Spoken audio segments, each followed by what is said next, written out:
Welcome back to Wojo's Greenhouse and Garden Center here in Ortonville. I'm George for another episode of the Green Team. We have had a little bit of rain today, which has been outstanding. We'll talk about watering later on, but at least for today, Mother Nature has taken care of that watering need for us. First topic I want to talk about is related to a visit I had last week. A gentleman came in asking if we had any shade trees.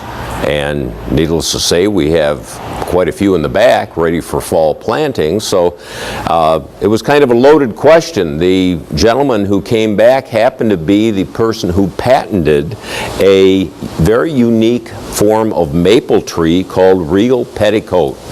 And we'll show some close-up pictures of the unique coloration on the leaves of this tree. But as he was talking about it, this tree he found it up in Canada in about 2002, and he worked in identifying the tree, its genetics, the DNA, did a lot of work in patenting the tree, and probably in the last 10 or 12 years, he's been marketing it in the area. We brought the tree in a year ago and have had it available, but I really didn't have any insight as to what makes this tree so unique and special. We think of schools, we think of municipalities, parks, community areas where you need a shade tree that is very durable.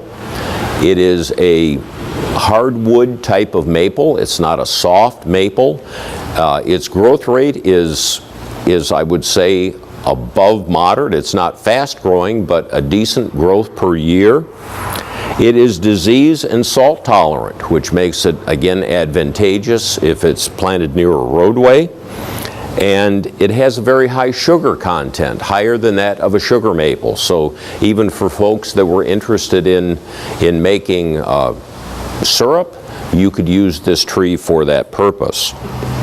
What was neat about it and what he was excited about at our summer conference in Chicago, the Independent Garden Center National Conference, IGC, in Chicago, the regal petticoat was named the best new introduction. While it's been around for 10 years, this new thrust of information has come out, and hopefully we'll see an increased interest in this tree. I will hold up the picture here and let Russell zoom in for a close-up of the coloration. The underside of the leaf has a very, very unique colors, purples, yellows, oranges, golds. It makes it a real nice tree for the landscape. So that's the regal petticoat maple that we have here at the store. Next topic that I want to mention is one that we talk about on a regular basis, and that is the increased presence of deer in the area. We're approaching the rut season when the deer are establishing their territory. They're rubbing their antlers to take the velvet off of the antlers, and you can see here the damage that was done to this tree in a matter of moments by the buck very aggressively rubbing its antlers. Now that they've got the velvet off of the antlers, now it's time for the mating season and for the dominant bucks to establish their territory. And they do that with rubs and putting down scents that will attract females to that area. So protect your trees. We've talked about the tree guards. We've talked about the liquid fence that we have here that is an excellent product for keeping the deer away. So again, I want to talk about the deer management and how important it is. The deer can provide a lot of damage in a real quick amount of time. Next thing I want to talk about is don't move firewood. We've talked about this before. Some information just came out from the Don't Move Firewood people, and some interesting observations they've done in firewood for home heating. One statistic, 419 bundles of firewood were purchased in Colorado, New Mexico, Utah, and Wyoming. Live insects emerged from 47% of the firewood bundles over an 18-month period. 57% of all homeowners have some type of fireplace in their home. So if you do have that fireplace and you're burning wood, you want to be careful that you just use wood that's only from your area. Firewood is not dead. 1,045 pieces of firewood were surrendered or given up at the bridge, the Mackinac Bridge, as people were trying to cross into the Upper Peninsula. And with that, scientists found live boring beetles in 23% of those firewood pieces. And another 41 had evidence of previous infestation. So again, it's important that you don't move firewood. Again, we talk about this. It should be a common sense situation, but it's not. And we want to, again, as we talk about the possible coming into Michigan from that Asian longhorn beetle, the main way that's going to get in here is if we bring it in.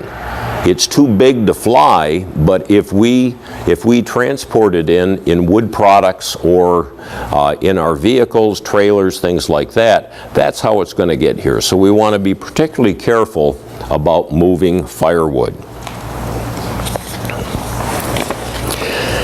As we get ready for winter prep, I've got a picture here of a person using Wiltproof or Wilt Stop. This is another product here, similar in makeup.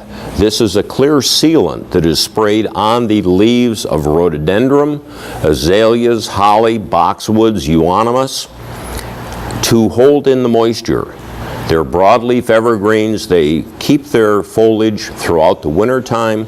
And this sealant, either the Wilt Stop or the Wiltproof that you see here in this container, those products help to hold the moisture in.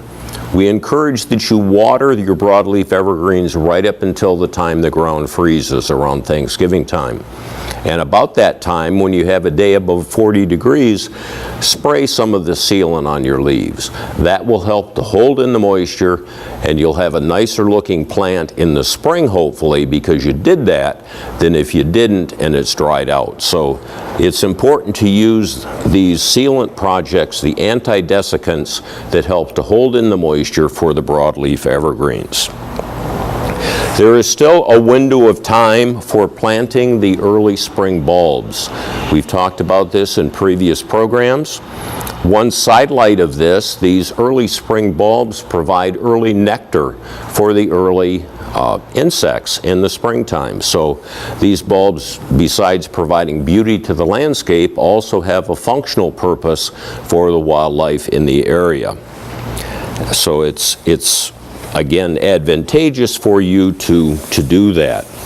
Some folks have critters in your yard. Sometimes people will put chicken wire down over the top of the bulbs to keep the squirrels, chipmunks, and all from getting down and digging those bulbs up. So with that, now is the time to take care of those bulbs. Nancy Zerlag this past week talked about that also. She also talked about the importance of pruning your raspberry canes, but research now shows it's best to do that in the springtime after you've had the true death of that old cane. So we'll take a break now and come back with another segment soon. Thank you.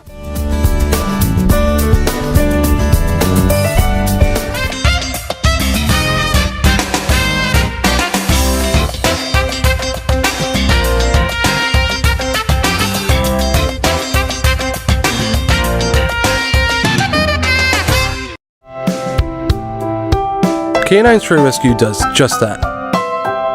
Rescue stray dogs for new families. But they need your help. Become a volunteer at Canine Stray Rescue League of Michigan. Take dogs for walks, help them socialize with others, and help them get adopted. Fill out an application and help a family add a new member today.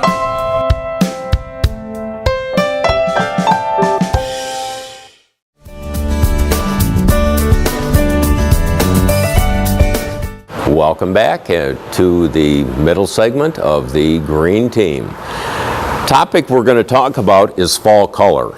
And that has been a challenge this year for our trees due to the fluctuating temperatures.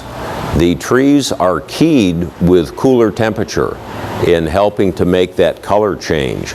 And with the fluctuating temperatures, warm and cold, it really confused the trees. Another thing that has caused trees some early color is the stress they have from not having enough water.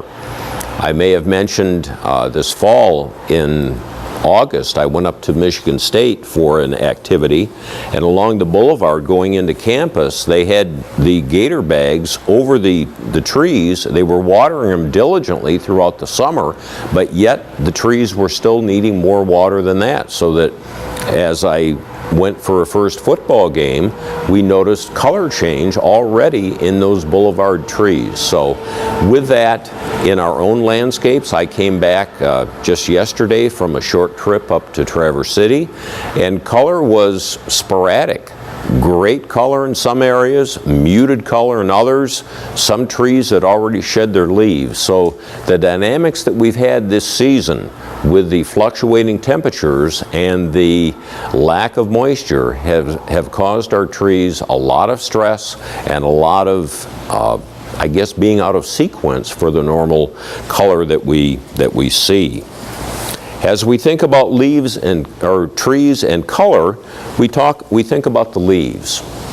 And the Farmer's Almanac just this morning had a little segment on the value of leaves. And this was something that I knew that they were beneficial. I've mulched my own leaves into my own yard, and that has been a plus. But for example, it says here, leaves from one large tree can be worth as much as $50 worth of plant food or humus. It's a rich source of calcium, magnesium, phosphorus, potassium, and trace minerals the tree roots have used from deep in the subsoil. Pound for pound, leaves contain twice as much mineral content as manure. A large amount of organic material they offer can be used to improve soil structure. Leaf humus can lighten heavy clay soils and increase moisture retention in sandy soils. So again, it is a great soil amendment.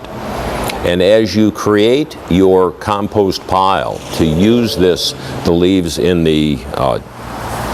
their decomposition, making the mulch and the compost, it was mentioned to include soil. You put a layer of leaves, then a lower layer of soil to help in that breakdown. That helps to get the organisms active, and it's important for that decomposition process. So if you want to improve your soil, don't just throw the leaves away. If you have a place where you can compost those leaves, you'll be happy that you did. As we look around landscapes today, we see white pine trees and other pine trees that have a strange yellowish brown shade to them. And what's happening is the year-old needles, the 2-year-old needles, are shed from those trees. I've got a bit of a picture here, actually there are 2 of them, that show the idea of these needles drying up and they will fall off. This is again another very beneficial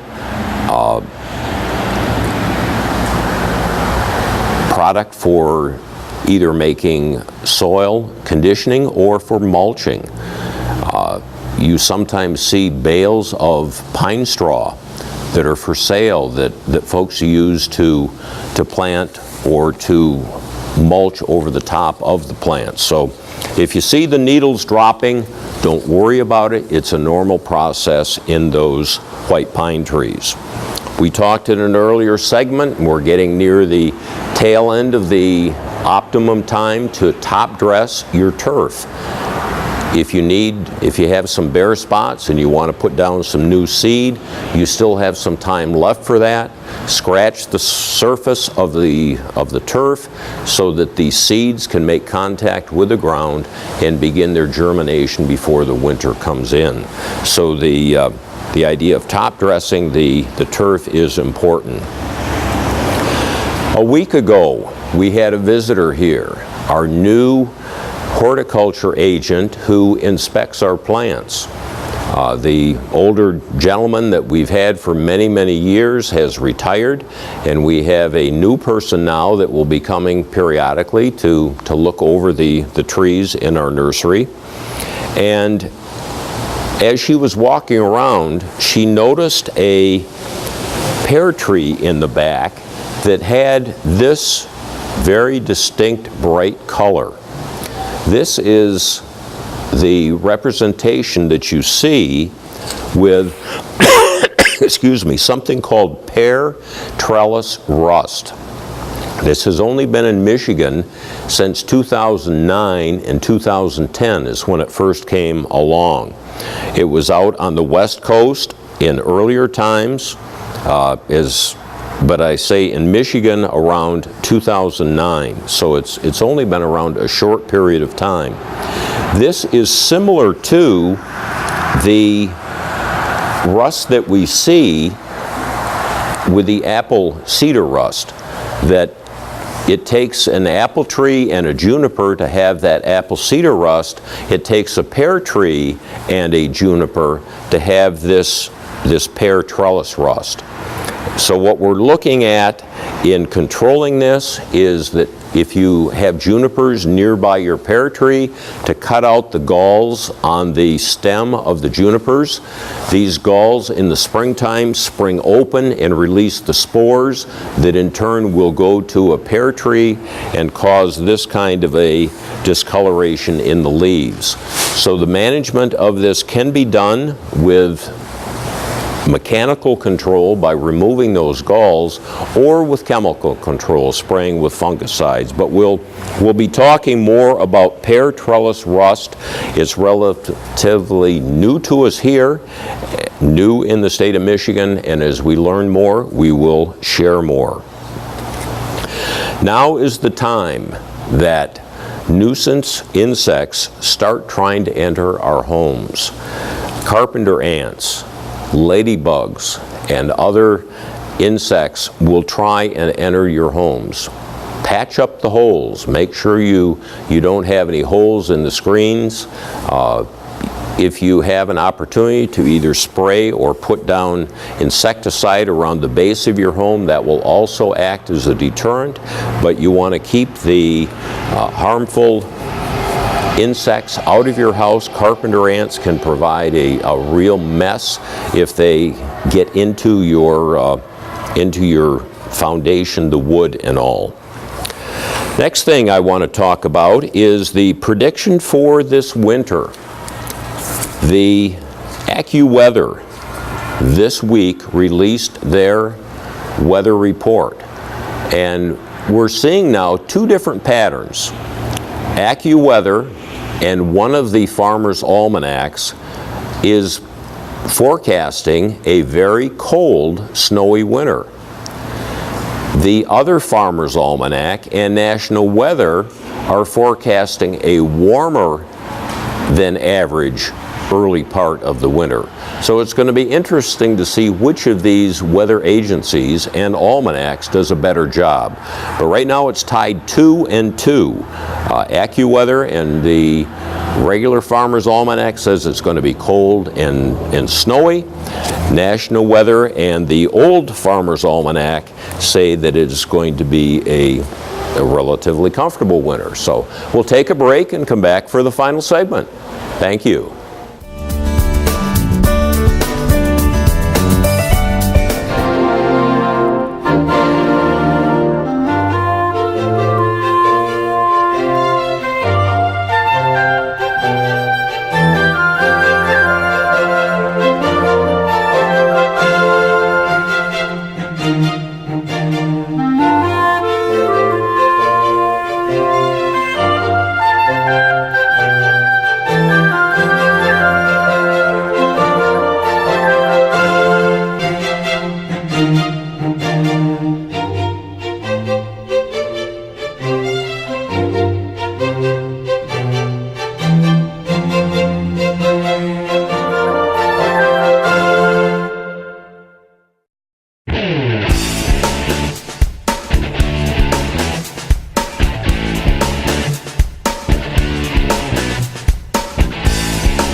We're now back for the final segment of the Green Team today, and we're going to talk about fall planting. We're in the midst of the optimum time for fall planting.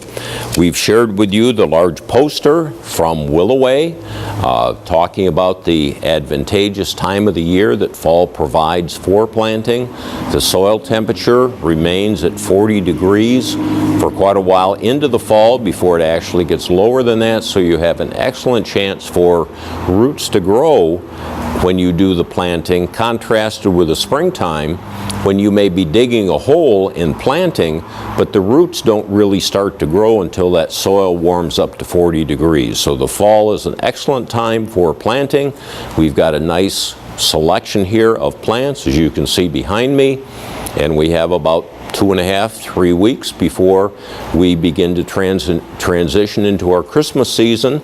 So come on and see us, and we'll fix you up and get your landscape added to. An article that Nancy Zerlag did about 2 weeks ago talked about taking care of your plants that may be in containers.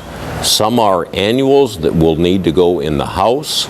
If you have a tropical hibiscus or other tropical plants, mandevilla, you may want to take these inside and try and overwinter them.